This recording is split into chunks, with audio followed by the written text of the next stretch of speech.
और जिस दिन भगवान महादेव के निराकार लिंग स्वरूप का पूजन हुआ और जिस दिन भगवान महादेव के लिंग स्वरूप का प्रागट्य हुआ, इस दिन को हम दिन के नाम से नहीं जानते, इस दिन को हम रात्रि नहीं कहते, इस दिन को हम शिवरात्रि नहीं कहते, इन दिन को हम महाशिवरात्रि कहते हैं कि जिस दिन भगवान महादेव जी लिंग स्वरूप में प्रकट हुए और ब्रह्मा और विष्णु ने पूजन किया है। एक बात और याद रखिए, 100 महाशिवरात्रि का पुण्य एक आद्रा नक्षत्र दे सकता है। माक्षर मास आद्रा नक्षत्र ये 100 महाशिवरात्रि का पुण्य देता है। जो कोई महादेव का पूजन करे आद्रा नक्षत्र माक्षर मास में, हर साल अलग अलग तारीख पर पड़ता है माक्षर मास आद्रा नक्षत्र। इस साल 9 तारीख 11वां महीना, बराबर है ना? आपने देखा पंचांग में तो 2025 में 9 तारीख 11वां महीना 2025 आद्रा नक्षत्र की अवधि रहती है। आपके आचार्यों को पूछ लीजिए, उस दिन दीप प्रज्वलित करने की महिमा है। जो कि हमारे गुजरात में कच्छ में कोई उसका प्रचार प्रसार नहीं हुआ, लेकिन दक्षिण भारत में उसको दीप उत्सव कहा जाता है। आद्रा नक्षत्र के पहले 5 दिन लोग अपने घर में दीपोत्सव करते हैं। मुझे भी पता नहीं था, मैं भी दक्षिण भारत में कथा गाने के लिए गया, रामेश्वर में कथा गा रहा था, तो मैं नगर में यात्रा करने के लिए निकला तो घर घर में दीप जल रहे, तो वहां के स्थानीय लोग मेरे साथ थे। मैंने पूछा ये क्यों दीपावली जैसा लग रहा है? तो बापू यहाँ आद्रा नक्षत्र माक्षर मास आ रहा है, उनको हम दीपोत्सव मनाते हैं। और मैंने शिव महापुराण में पढ़ा भी था कि आद्रा नक्षत्र माक्षर मास में भगवान शिव जी ज्योति के रूप में प्रकट हुए हैं, इसीलिए उसको ज्योति पर्व कहा जाता है। शिवालयों में भी दीपमाला प्रज्वलित करे आद्रा नक्षत्र माक्षर मास के दिन, अपने घर में भी सुंदर सुंदर दीपमाला प्रज्वलित करे। हो सके तो गाय माता का शुद्ध घी, ये न हो सके तो तिल का तेल अथवा सरसों का तेल। उस दिन विशेष प्रकार से घर में दीपोत्सव करना चाहिए, क्योंकि आद्रा नक्षत्र माक्षर मास के दिन भगवान शिव जी ब्रह्मा और विष्णु के सामने ज्योति के रूप में प्रकट हुए थे। इस ज्योति में से प्रादुर्भाव हुआ शिवलिंग का, इसीलिए शिवलिंग के आगे क्या बोलते हैं? ज्योतिर्लिंग। ज्योति शब्द इसीलिए क्योंकि ज्योति में से उसका प्राकट्य हुआ, ज्योति में से शिवलिंग प्रादुर्भाव हुआ, इसीलिए उसको हम ज्योतिर्लिंग बोलते हैं। और पहले भी कहा था कि 12 ज्योतिर्लिंग 100 करोड़ ज्योतिर्लिंगों की महिमा है। इसलिए आप सबको याद रखना, आपके गांव के आचार्यों को आपको पूछना है कि आद्रा नक्षत्र माक्षर मास पड़ रहा है तो हम क्या क्या कर सके। विशेष प्रकार से आप महादेव का पूजन करें, विशेष प्रकार से शिवालय में दीपमाला प्रज्वलित करें। आपके घर में छोटा सा शिवलिंग है जिनको हम चलित शिवलिंग कहते हैं, उसका पूजन करें। और विशेष प्रकार से आप 1 से लेकर 108 तक सहस्त्र तक भगवान महादेव के पार्थेश्वर पूजन भी कर सकते हैं। और भगवान स्वयं महादेव ने कहा कि जो आद्रा नक्षत्र माक्षर मास के दिन मेरा विशेष प्रकार से पूजन करता है वो मेरे प्रधान पुत्र कार्तिकेय समान मुझे प्रिय रहेगा। भगवान शिव जी का बड़ा पुत्र, उसका नाम है भगवान कार्तिकेय। षडानन स्कंद मुरगढ़ मयूर का वाहन है जिनका, जो देवताओं के सेनापति हैं, जिनकी तपस्थली शैल पहाड़ कृष्णा नदी का तट है, जहां हमारा दूसरा ज्योतिर्लिंग मल्लिकार्जुन महादेव है और जहां हमारी शक्तिपीठ भ्रमरंबा देवी वहां विराजती है। वहां उसकी तपस्थली है, जो शैल पहाड़ पर रहते हैं। ये भगवान कार्तिकेय समान वो मुझे प्रिय रहेगा जो कोई मनुष्य आद्रा नक्षत्र माक्षर मास के दिन मेरा विशेष प्रकार से पूजन करे। इससे आप सबको याद रखना है, माक्षर मास आद्रा नक्षत्र के दिन अपने घर में दीपमाला प्रज्वलित करे संध्या के समय, और हो सके तो अखंड दीप भी रख सकते हैं। जैसे महाशिवरात्रि के दिन अखंड जागरण होता है, अखंड दीप प्रज्वलित करते हैं।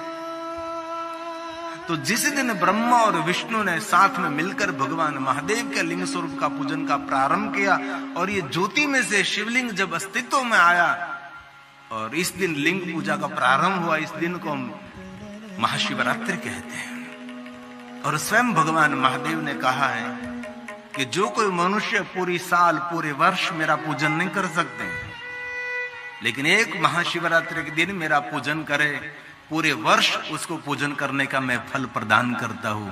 ये महाशिवरात्रि है। सुख देने वाली, शांति देने वाली, सुमति देने वाली, संपत्ति देने वाली, सब कुछ दे रही है महाशिवरात्रि।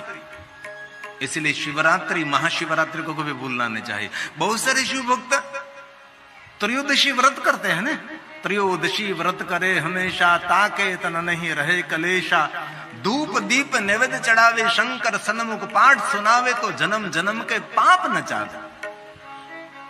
हर महीने जो आती कृष्ण पक्ष में त्रयोदशी, उनको हम शिवरात्रि कहते हैं।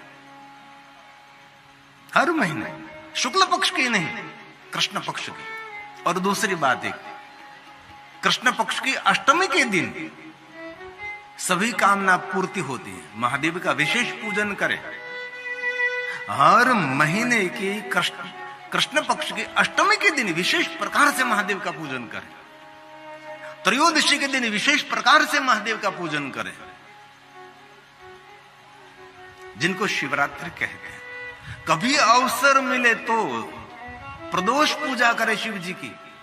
आपके समाज के आचार्यों को सब कुछ पता होता है, जो पढ़े लिखे आचार्य जी है उनको सब कुछ मालूम है कि प्रदोष पूजा कैसे हो सकती है। जो प्रदोष पूजा करता है, अपने जीवन के सभी दोषों में से भगवान शिव उनको मुक्त कर देते हैं। हमारे जीवन में बहुत सारे दोष रहते हैं ना, एक नहीं अनेक दोष हैं। ये तो हमारे लिए हम जज नहीं बनते, मगर सबसे बड़ी सजा तो स्वयं को ही देनी पड़ेगी। हम लोगों को दोषित देखते हैं, लेकिन हमारी जात को दोषित क्यों नहीं देखते? दूसरों का दुर्गुण देखें, वो सज्जन नहीं है। स्वयं का दुर्गुण देखकर अपने दुर्गुण को दूर करे, उनको सज्जन कहा है। दूसरों को दुर्गुण देखता रहे, दूसरों का दोष देखता रहे, वो कोई सज्जन है? अपने स्वयं का दोष देखे, अपनी गलती का सुधार करे, वो सज्जन है। इसीलिए प्रदोष व्रत की एक परंपरा है। उनमें भी पंचांग में समय लिखा रहता है। आपके आचार्यों को पूछ लीजिए कि भाई प्रदोष किस समय है।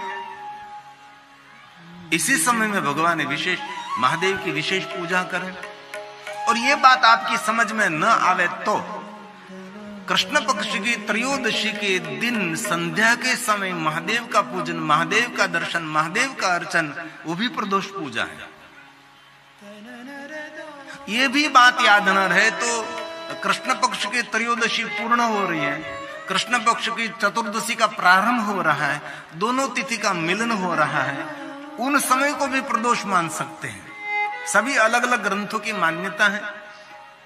ये कुछ भी याद ना रहे तो कृष्ण पक्ष की त्रयोदशी के दिन सुबह में ब्रह्म मुहूर्त में द्विज चंद्र की उपस्थिति में, शुक्ल पक्ष का द्विज चंद्र 5:30-6 बजे दिखाई देता है, लेकिन कृष्ण पक्ष का द्विज चंद्र इस सुबह में दिखाई देता है। गुजराती में कहूं तो अंधियारियामा कृष्ण पक्ष में सवार सवार में सुंदर एक बीजનું દર્શન થાય, પણ શુક્લ પક્ષની બીજનું બધા દર્શન કરે છે।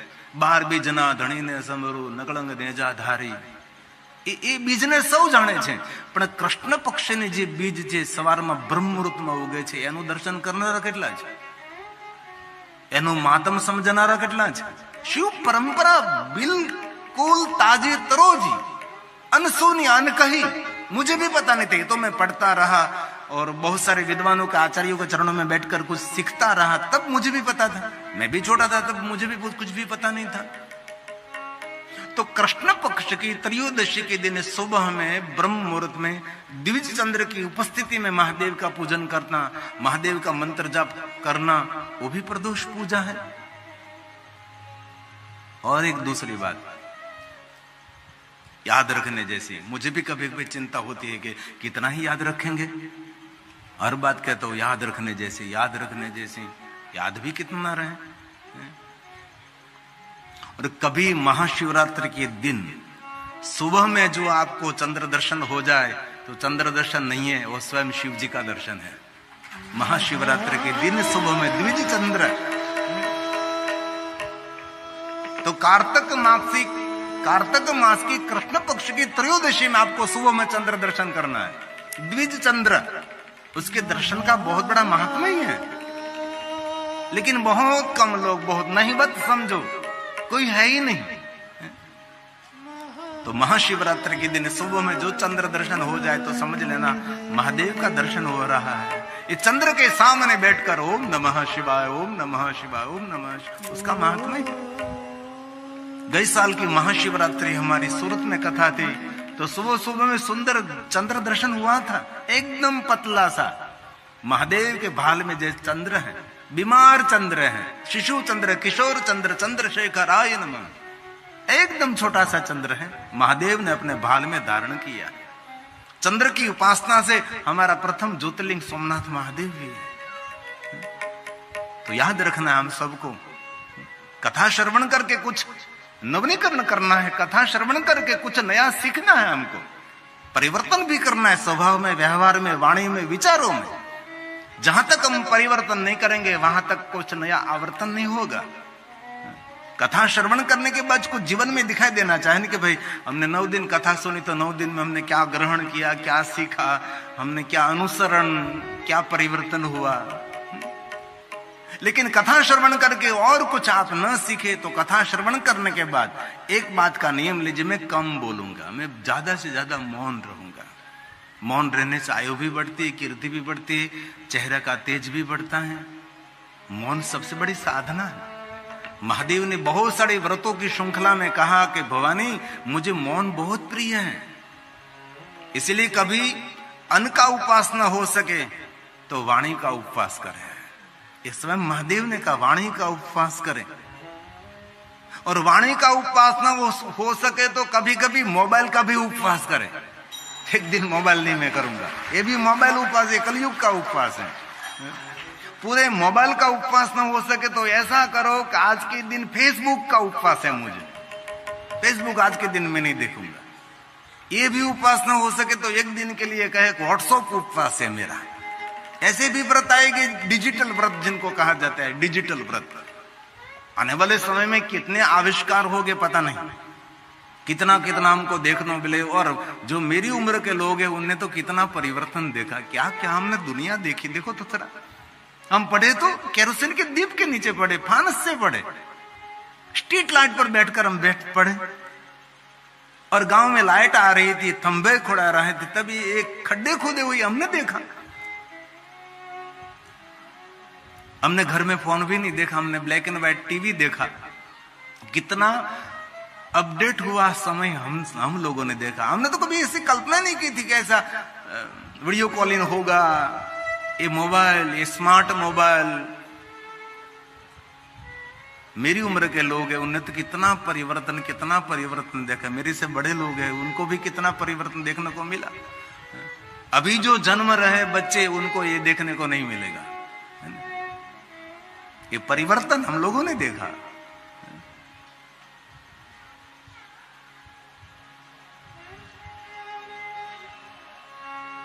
इसलिए वाणी का उपवास कर। आज से दृढ़ संकल्प कर, मैं कम बोलूंगा, मैं मौन रहूंगा। कोई पुरुष कहेंगे आज से मैं मौन रहूंगा तो उसकी पत्नी का मुझे बहुत आशीर्वाद मिलेगा। और कोई बहन आज से नियम धारण करेगी कि मैं आज से मौन रहूंगा, मौन रहूगी, तो उसके पति का मुझे करोड़ों आशीर्वाद मिलेगा। क्योंकि असंभव है ना, पुरुष तो मौन रह सकता, लेकिन ये पार्टी के पक्ष जो मौन हो जाए कितना आनंद हो जाए। भगवान शिव जी को मौन प्रिय है, इसलिए आज से हम संकल्प करेंगे ज्यादा से ज्यादा मौन रहेंगे। और दूसरा संकल्प करेंगे आज से हम शांत रहेंगे। कथा श्रवण करने के बाद आजू बाजू सभी लोगों को हमारा परिचय होना चाहिएगा, मेरे जीवन में कुछ परिवर्तन हुआ है। एकदम शांत हो जाएगी। सामने वाला कितना ही उग्र हो, कितना उग्र हो, लेकिन आपको शांत रहना है। ये आपका परिचय है। और तीसरा नियम आज से लेना है, मधुर बोलना है, मिठी वाणी बोलने। सामने वाला कितना ही कटु वाक्य बोले, कितना ही कड़वा बोले, लेकिन आपको आपकी वाणी की मधुरता कभी छोड़नी नहीं है। 3 नियम। और चौथा नियम आज लेना है, हम कभी किसी के बारे में गंदी बात करेंगे नहीं, कभी भी किसी के बारे में गंदी की बात सुनेगी भी नहीं। ये चौथा नियम। 5वां नियम लेना है, आज से हम शुद्ध शाकाहारी रहेंगे, यानी व्यसन मुक्त रहेंगे। ये 5 नियम आज से जो अनुसरण करेगा, आजू बाजू अड़के पड़के परिवार वालों को पता लग जाएगा क्या परिवर्तन है, क्या परिवर्तन दिखाई देता है। परिवर्तन, आप कपड़ा बदलते रहते हैं वो परिवर्तन नहीं है, अलग अलग यूनिफॉर्म पहनते हैं वो परिवर्तन नहीं है, परिवर्तन है स्वभाव। इसलिए मुझे तो भरोसा है कि इसमें से सभी लोग तो नहीं करेंगे, लेकिन कम से कम थोड़े लोग तो होंगे जो आज से 5 नियमों का अनुसरण करेंगे। ये 5 नियम गिरी बापू के दक्षिणा के लिए बने गए, ये मेरे लिए दक्षिणा रहेगी। आपको दिखाई देता क्या हुआ है, ये व्यवहार क्यों बदल रहा है, मेरे साथ रहते लोग क्यों बदल रहे हैं। आज से 5 नियम का अनुसरण करें, जीवन जीने का आपको आनंद आएगा, आपको मजा आएगी, अनुभूति तो करो, इसमें कुछ खर्च नहीं है। ये 5 नियमों का अनुसरण करने के बाद आपको कुछ लाभ न मिले, कुछ आपका परिचय अलग न हो जाए, तो नियम छोड़ देना, कोई बात नहीं। लेकिन आज से शुरुआत करें। कथा पूर्ण थे मौन, कथा पूर्ण थे, आज से मैं शांत रहूंगा, आज से मीठी वाणी बोलूंगा, हमारे शब्दों से किसी को दुख नहीं होना चाहिए। ये बात, ये महादेव जी ने सब कुछ कहा, पार्वती को कहा, पार्वती ये सब जीवन को श्रेष्ठ बनाने के लिए ये धीरे धीरे नियम का अनुसरण करें। तो त्रयोदशी की महिमा है, प्रदोष की महिमा है, महाशिवरात्रि की महिमा है, आद्रा नक्षत्र माक्षर मास की महिमा है। तो प्रथम और पहले शिवलिंग की पूजा किसने की? ब्रह्मा और विष्णु जी ने किया। ये लिंगाष्टक है। ब्रह्मा मुरारी सुरार्चित लिंगम। एक वक्ताओं की कला होती है, कुछ बात का प्रारंभ करते हैं, 1 घंटे तक दूर दूर आपको ले जाएंगे। किस बात से हमने बात शुरू की थी वो श्रोताओं को पता नहीं रहता, फिर वहां आना वो वक्तव्य की एक कला होती है। समाज का नेतृत्व वो कर सकता है जिनके पास श्रेष्ठ वक्तृत्व हो।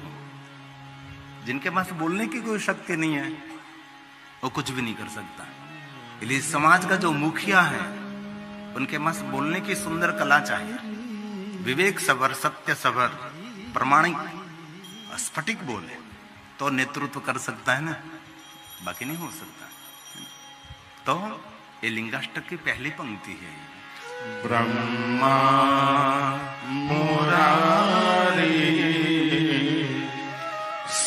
सुरार्चित लिंगम।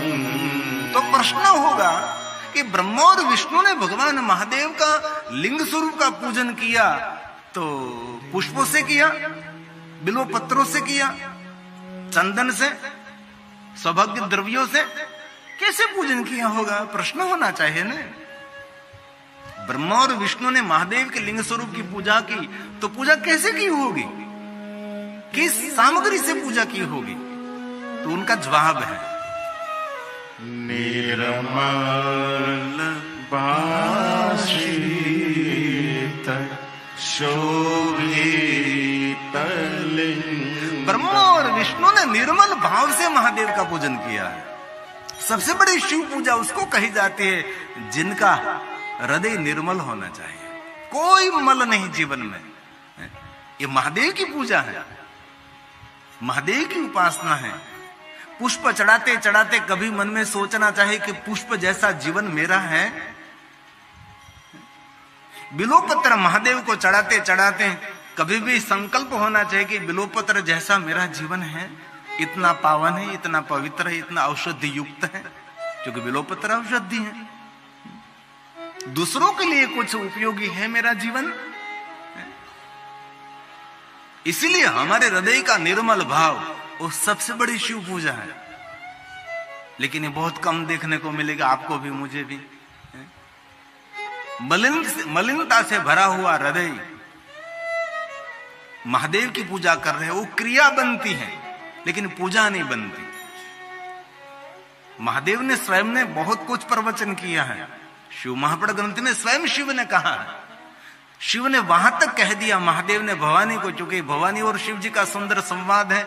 शिव महापुराण कथा अत्र वक्ता महादेव, स्वयं शिव जी ही उनके वक्ता हैं। महादेव ने स्वयं ने कहा कि कोई छोटे से छोटे जीव को तृप्त करता है ना, वही मेरी पूजा है, उनमें मैं तृप्त रहता हूं। और कभी भी महादेव को जलाभिषेक करने के लिए जल के बाल्टी भरकर, जल का त्रावे का लोटा भरकर महादेव को जलाभिषेक करने के लिए जा रहे हैं, और घर से जल का लोटा लेकर निकले और किसी के, कोई सज्जन के घर पर कोई पक्षी को पानी पिलाने के लिए कुंडा लटक रहा है, उसमें पानी नहीं है, तो महादेव को जलाभिषेक करने के लिए जो जल है ना, ये पानी के कुंडे में अर्पण कर दो, वही महादेव का श्रेष्ठ जलाभिषेक हो जाएगा। ये स्वयं शिव ने कहा है। और घर से सुंदर तांबे का जल का लोटा लेकर गए और महादेव को अभिषेक करना है। और शिवालय के पटांगण में कोई वृक्ष पानी के बिना सूख रहा है, तो शिव ने कहा इस वृक्ष को पानी पिलाओ, वही मेरी पूजा है।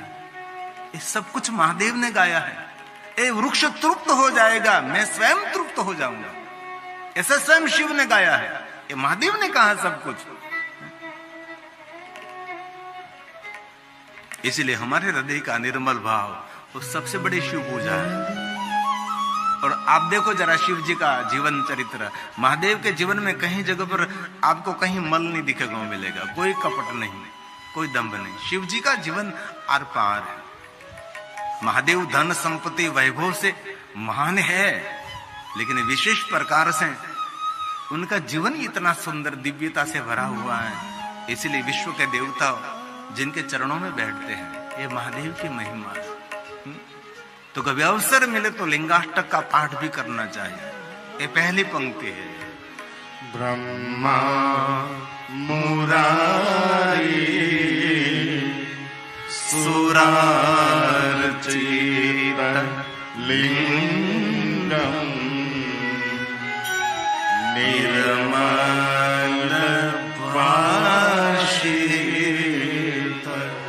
शोभित लिंगम। तो निर्मल भाव से महादेव के सामने जो प्रस्तुत हो गए, उनको क्या मिलेगा?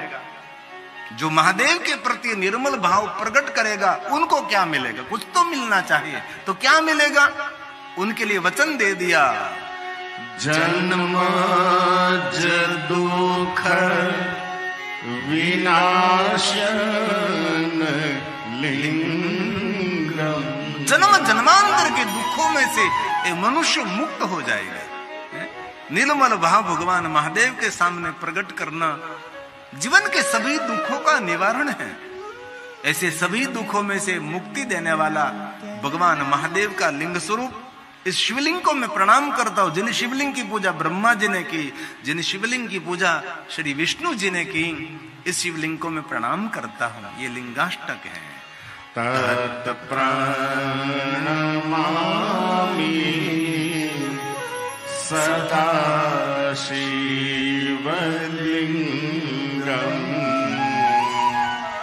तत् प्रणमामि सदा शिवलिंगम। कई लोग के प्रश्न है कि भगवान शिव जी को कुमकुम नहीं चढ़ा सकते, और शिव जी की दुनिया तो भेद रहित दुनिया है, वहां किसी के लिए कोई पर्दा नहीं है। सूर असुर सबका स्वीकार वो शिव है। भस्मो और कुमकुम में कोई भेद नहीं देखते महादेव जी। महादेव को चंदन जितना प्रिय है, इतना ही कुमकुम प्रिय है। दक्षिण भारत में हम जाते हैं तो महादेव को विशेष प्रकार से कुमकुम का अभिषेक करते हैं, अरे हल्दी का अभिषेक करते हैं, जैसे भस्म अभिषेक करते हैं वैसे अलग अलग सौभाग्य द्रव्यों से महादेव का अभिषेक, हल्दी का लेप किया जाता है।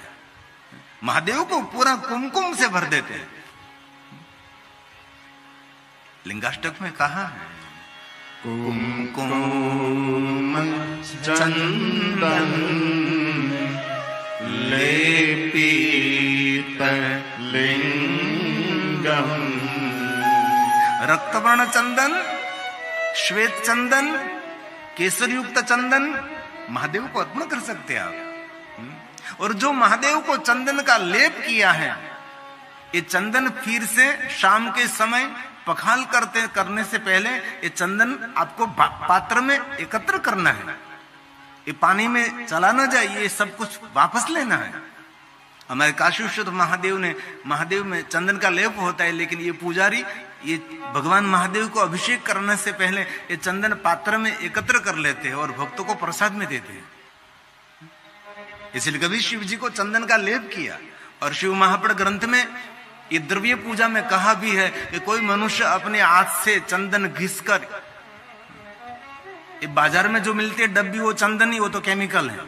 इस चंदन की बात नहीं कर रहा हूं, सुखड़ जो उरसे पर तख्ते पर ताकत लगा घिसना पड़ता है, ऐसे चंदन बनाना पड़ता है। ऐसे अपने हाथ से चंदन बनाकर जो भगवान महादेव को चंदन का लेप करता है, इस मनुष्य को इंद्र भी कभी पराजित नहीं कर सकेगा। ये चंदन के लेप की महिमा है। इतना सामर्थ्य उनको मिलेगा जो चंदन का लेप करते हैं। महादेव को चंदन का लेप करे, कभी कभी अवसर मिले तो करिए आप। बाकी व्यस्त जीवन में तो कब पूरा हो जाएगा पता नहीं। बच्चे बड़े हो जाएंगे, आप बूढ़े हो जाओगे, अफसोस रह जाएगा हमने तो कुछ भी नहीं किया। इसलिए हजारों हजारों करोड़ों करोड़ काम छोड़कर शिवालय जाकर अपने हाथ से चंदन बनाओ। महादेव को सुंदर चंदन का लेप करो। आप शिव जी को चंदन का लेप करोगे तो आपको ठंडक मिलेगी। आपको अंदर से महसूस होगा कि अरे मुझे कुछ एहसास हो रहा, अनुभूति हो रही है। और शिव की अनुभूति वही शिव जी का दर्शन है, और दूसरा दर्शन क्या हो सकता है।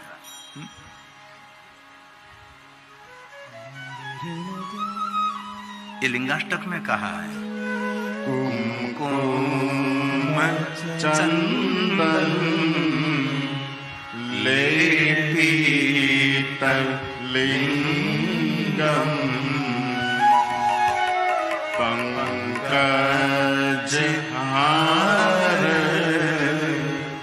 सुशोभित लिंगम। कभी अवसर मिले तो कमल पुष्पों का सुंदर हार बनाकर महादेव को अर्पण करें, क्योंकि भगवान महादेव को कमल पुष्प बहुत प्रिय है ना। विष्णु भगवान ने महादेव का पूजन कैसे किया? कमल पुष्पों से किया है ना। सहस्त्र कमल में हो रहे धारी कि नहीं परीक्षा तब ही पुरारी। एक कमल प्रभु राखे उजोई, कमल नयन पूजन सहस होई। कठिन भक्ति देखी प्रभु शंकर भये प्रसन्न दिए इच्छित वर। कैसा वरदान दिया? त्रणयाम रक्षाय त्रिपुर हर जागृति जगताम। भगवान महादेव ने विष्णु जी को वरदान दिया। कैसा वरदान? चक्र दिया, जिनको हम सुदर्शन चक्र कहते हैं। विष्णु शयन करते, लेकिन महादेव ने दिया हुआ चक्र जागरूक रहता है। स्वयं विष्णु की भी रक्षा करते हैं और सभी जगत की भी रक्षा करते। त्रणायाम रक्षा है। महादेव ने विष्णु भगवान को चक्र दिया।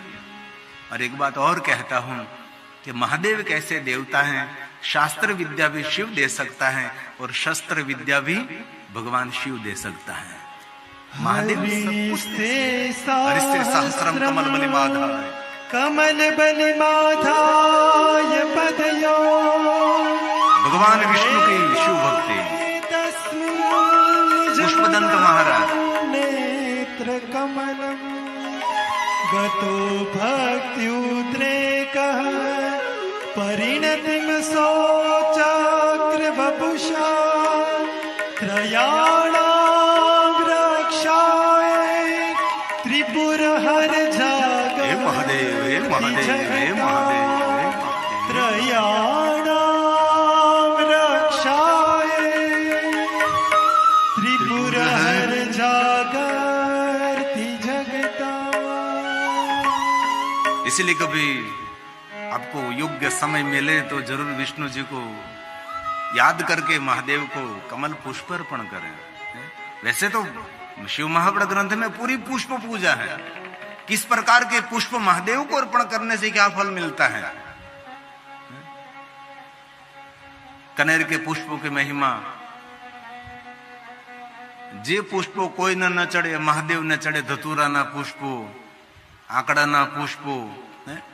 आंकड़ा पुष्पो महादेव ने चढ़ावती शत्रुना ત્રાસમાંથી મનુષ્ય મુક્ત બને। એટલે આંકડાના ફૂલોથી મહાદેવની પૂજા કરવી। કાશી વિશ્વનાથમાં થાય, મહાકાલેશ્વરમાં થાય। આંકડાના ફૂલો ચડાવવાથી શત્રુના ત્રાસમાંથી મુક્ત માણસ થઈ જાય।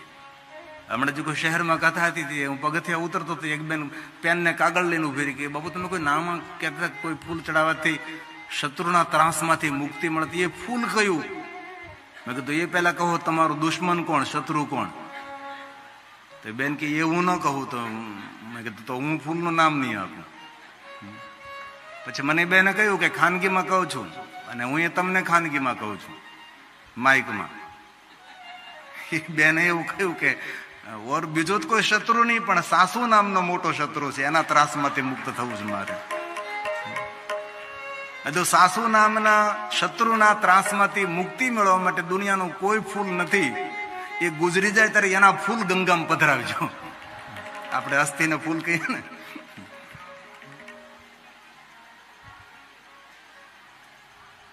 तो लिंगाष्टकनी आ पंक्ति छे।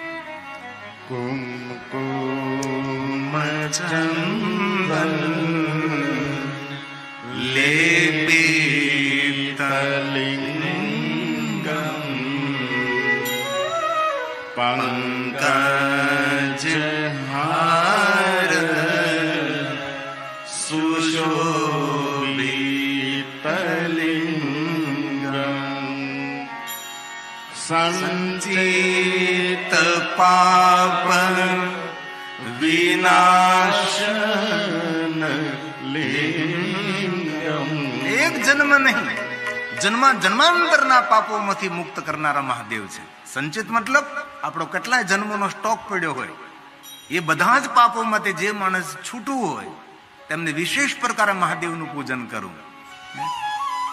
और मेरे जन्म जन्मांतर का पापों में से मुक्त करने वाला महादेव का लिंग स्वरूप उनको मैं प्रणाम करता हूँ। ये लिंगाष्टक प्रणमामि सदा शिवलिंगम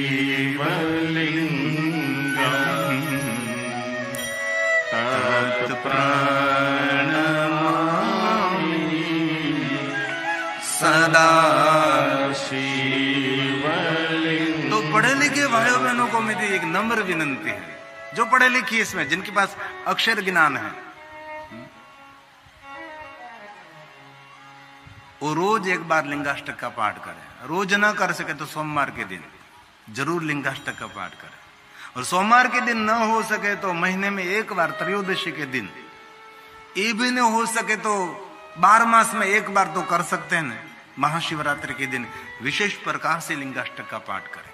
और जो कोई मनुष्य लिंगाष्टक का पाठ करते उनके लिए वचन दिया है। अंतिम पंक्ति लिंगाष्टक मिदं पुण्यं यः पठे शिव सन्निधौ।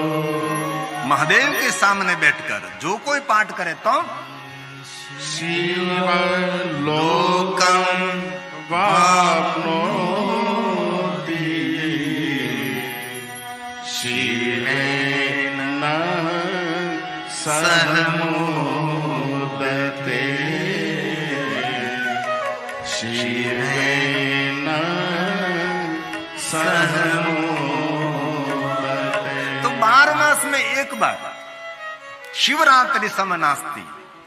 महाशिवरात्रि समान कोई रात्रि भी नहीं है। सभी व्रत आपसे न हो सके तो महाशिवरात्रि का जो कोई व्रत करते हैं उनको सभी व्रतों का फल मिलता है। जो कोई महाशिवरात्रि का व्रत करते हैं उनके लिए सभी मनोकामना पूर्ण होती है। इसलिए 12 महीने में एक बार तो जरूर जो उनकी मन की इच्छा है महाशिवरात्रि का। शिवरात्रि समनास्ति शिवरात्रि समनास्ति व्रतान् उत्तमं व्रतं ज्ञान तो अज्ञान तो वापि कृत्वा मोक्षं वाप्नुयात्। એ મનુષ્યની કામના પૂર્ણ થશે. તેથી મહાશિવરાત્રિ અમંગલને દૂર કરી આપણું જીવન મંગલમય બનાવે છે. એ મહાશિવરાત્રિ છે.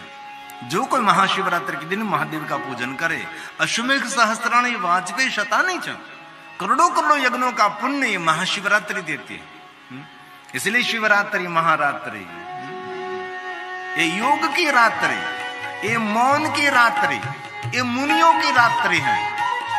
इसलिए महाशिवरात्रि के दिन मौन रहना चाहिए. योग तो रोज करना चाहिए. व्यायाम और प्राणायाम तो मेरे जीवन का एक अंग होना चाहिए. लोग नहीं करता व्यायाम, नहीं करते प्राणायाम. एक पंक्ति बोलेंगे.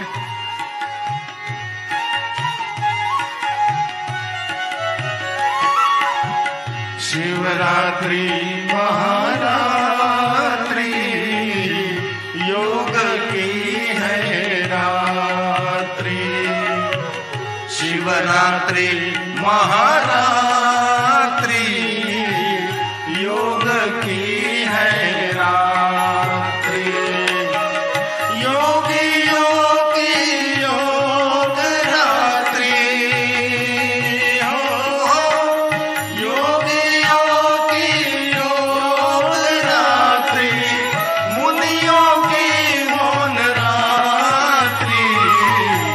शिवरात्रि महारात्रि योग की है रात्रि।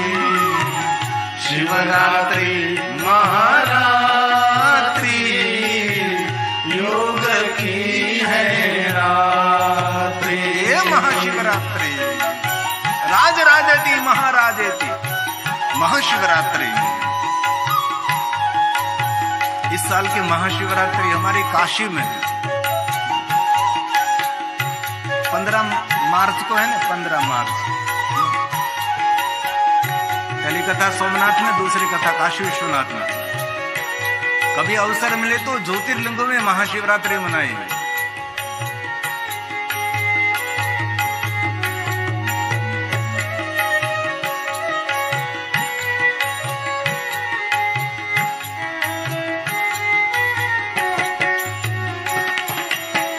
ब्रह्मा विष्णु करे आराधन, लिंग प्रकट की है ये रात्रि। जय महादेव, जय महादेव, जय महादेव.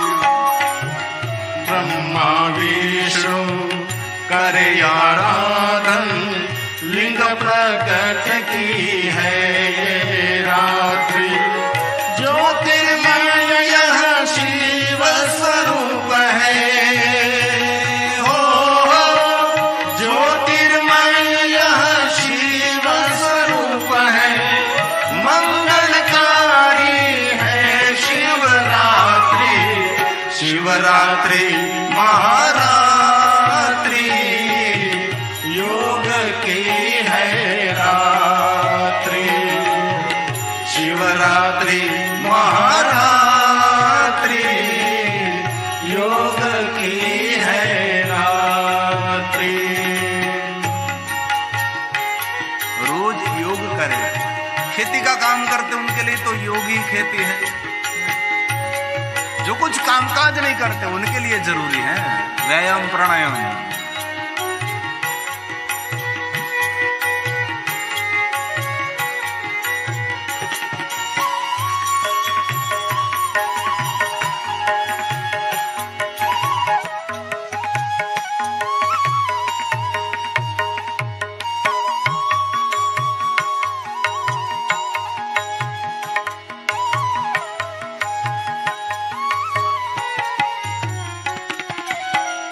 अश्वमेघ का पुण्य है रात्रि, दीपमाला की है रात्रि। जय महादेव, जय महादेव. मेघ का पुण्य है रात्रि, दीपमाला की है रात्रि। सब देवों आराधे शिव को, सब देवों आराधे शिव को। आई है महाशिवरात्रि, शिवरात्रि महारात्रि, योग की है रात्रि। शिवरात्रि महारात्रि, योग की है रात्रि। ये महाशिवरात्रि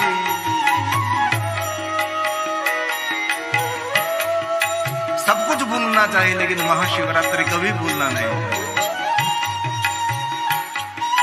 महाशिवरात्रि के दिन शिवालय में जाकर महादेव के शिवलिंग का दर्शन न हो सके तो बाहर से शिव जी के शिखर का दर्शन कर लीजिए, आपका सर ऊंचा रहेगा, कभी नीचा देखना नहीं पड़ेगा।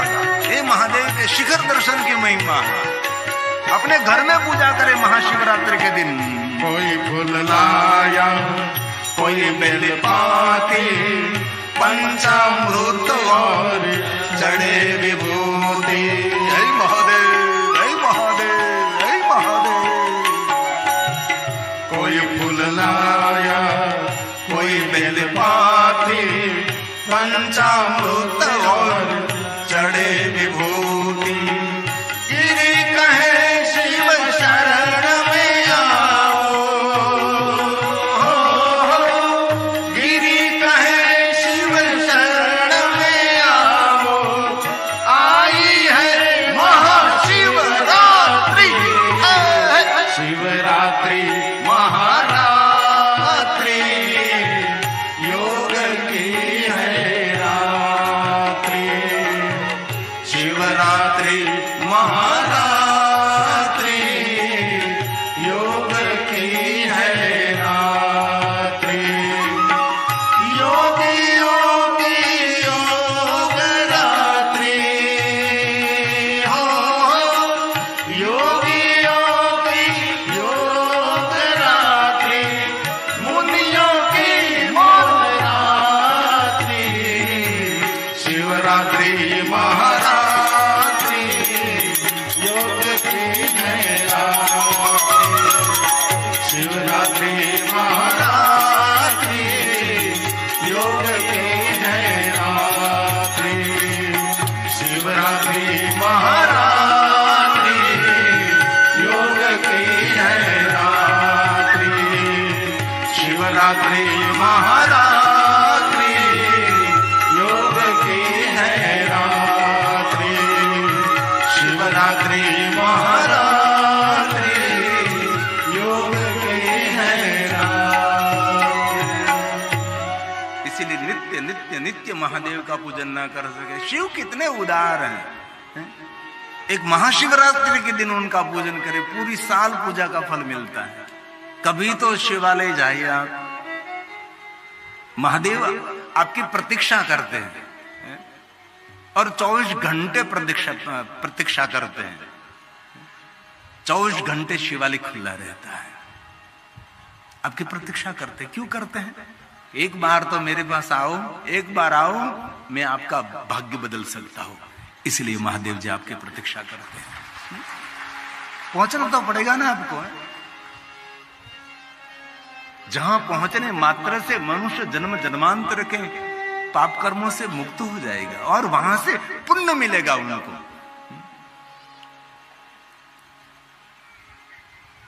और जो कोई मनुष्य महादेव के लिंग स्वरूप का पूजन करते हैं, शाखा पुष्यन्ति वृक्षस्य, एक शिवलिंग की पूजा करने मात्र से विश्व के सभी देवी देवताओं की पूजा संपन्न हो जाती है। कैसे?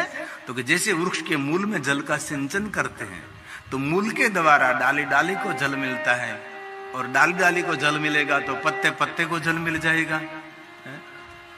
कोई गुजराती में कहूं तो कोई वृक्ष ने આપણે લીલું રાખવું હોય તો કે પાંદડા પાંદડા કાંઈ પાણી પાવા ન જોઈએ, અને પાંદડાને પાણી પયા કરો ઝાડવું સુકાઈ જાય।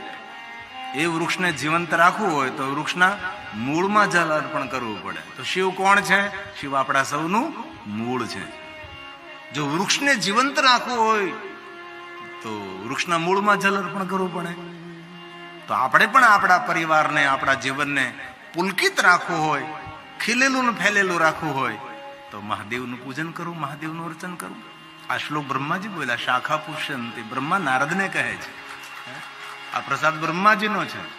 નારદને કહે છે કે નારદજી, એક શિવની પૂજા કરવાથી સૌની પૂજાનું ફળ મળે છે.